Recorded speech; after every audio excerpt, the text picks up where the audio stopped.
College পড়ুয়াদের cyber সচেতনতার পাঠ দিল পুলিশ আধিকারিকরা। বিজ্ঞান আশীর্বাদ নাকি অভিশাপ, এই প্রশ্নের উত্তর দিতে বেগ পেতে হয় আমাদের সবাইকে। প্রযুক্তির উন্নতির সাথে বেড়েছে বিজ্ঞান নির্ভরশীলতা, আর সেই প্রযুক্তিকে ব্যবহার করে একদল অসাধু মানুষ দিনের পর দিন সাইবার অপরাধ করে চলছে। অর্থাৎ কোনো বেআইনি কাজ করার জন্য বা সহজতর করার জন্য যে কোনো যোগাযোগ ডিভাইসের অবৈধ ব্যবহারকে সাইবার ক্রাইম বলা হয়। স্মার্টফোন ব্যবহারের সংখ্যা বৃদ্ধির সাথে সাথে পাল্লা দিয়ে বেড়েছে সাইবার অপরাধের সংখ্যাও। সাইবার অপরাধীরা কখনো ফোন কল, কখনো মেসেজ বা নানান আধুনিক কৌশল অবলম্বন করে ছলে বলে নানান প্রলোভন দেখানোর মধ্য দিয়ে পার্সোনাল তথ্য হাতিয়ে ব্যাংক অ্যাকাউন্ট থেকে টাকা তুলে নিচ্ছে, কখনো আবার সন্ত্রাস ছড়িয়ে মানুষকে বিভ্রান্তির মধ্যে ফেলেছে। এমন অবস্থায় কলেজ পড়ুয়াদের সাইবার ক্রাইম বিষয়ক সচেতনতার পাঠ দিতে সাইবার পাঠশালা নামক কর্মসূচির আয়োজন করল হাওড়া গ্রামীণ জেলার পুলিশের শ্যামপুর থানার পুলিশ আধিকারিক এবং সাইবার ক্রাইম থানা।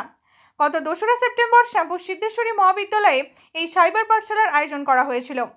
বিশ্বজুড়ে কী পদ্ধতি অবলম্বন করে সাইবার দুর্নীতি হচ্ছে, কিভাবে এই সাইবার অপরাধীদের হাত থেকে রেহাই পাওয়া যাবে, সেই সমস্ত বিষয় পড়ুয়াদের কাছে প্রজেক্টরে অডিও ভিডিওগ্রাফির মাধ্যমে তুলে ধরা হয়। পাশাপাশি পড়ুয়াদের তরফ থেকে উঠে আসা নানান প্রশ্নের উত্তর দেন শ্যামপুর থানার ভারপ্রাপ্ত পুলিশ আধিকারিক কৌস্তব কর্মকার। এই সাইবার পাঠশালা পড়ুয়াদের সাইবার অপরাধীদের পাতা ফাঁদে পড়া থেকে বিরত রাখবে বলে মনে করছে সচেতন নাগরিক মহল। ডেটিং অ্যাপ সবথেকে একটা ফ্রড ডেটিং অ্যাপ অনেক পাওয়া যায় এখন, ঠিক আছে?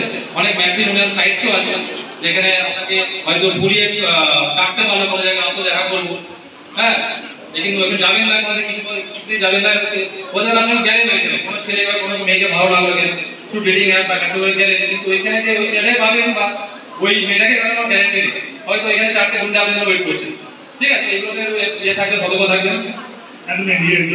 এই যে ও বললো যে ডেটিং অ্যাপসের সঙ্গে মন ওয়েবসাইটের একদম সরাসরি যোগ থাকে। আপনারা তো জানেন না এটা থাকে।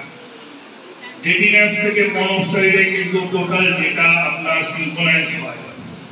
সুতরাং ডেটিং অ্যাপস ভেবে চিন্তে ইউজ করতে। এবং বর্তমান যুগে ভিডিও কল আপনার কাছে যে কোনো মেয়েদের ম্যাক্সিমাম।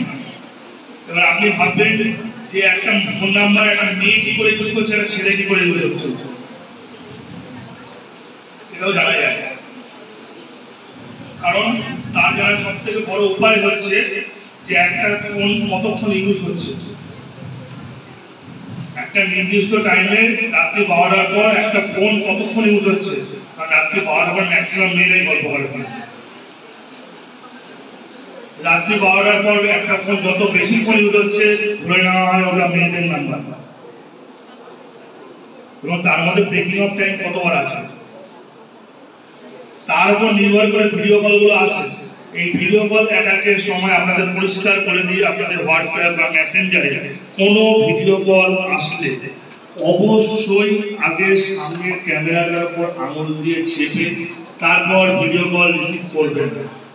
যদি দেখেন আপনার পরিচিত কারোর ভিডিও আছে বা মানে কেউ কল করেছে, অবশ্যই তার সাথে কথা বলুন। আর অপরিচিত কারোর সঙ্গে কেউ আছে, কলটা কেটে দিন, নাহলে আপনি কিন্তু সাইবার অ্যাটাকের মধ্যে পড়বেন। এবং এই সিচুয়েশনের মধ্যে বলবেন যাতে আপনার বাড়িতে দেখবেন আপনার বাড়িতে চলে আসবে, সমন আসবে বা বলবে আমি দিল্লি পুলিশ থেকে বলছি, আমি রাজস্থান পুলিশ থেকে বলছি, আমি এখান থেকে বলছি, আমি ওখান থেকে বলছি।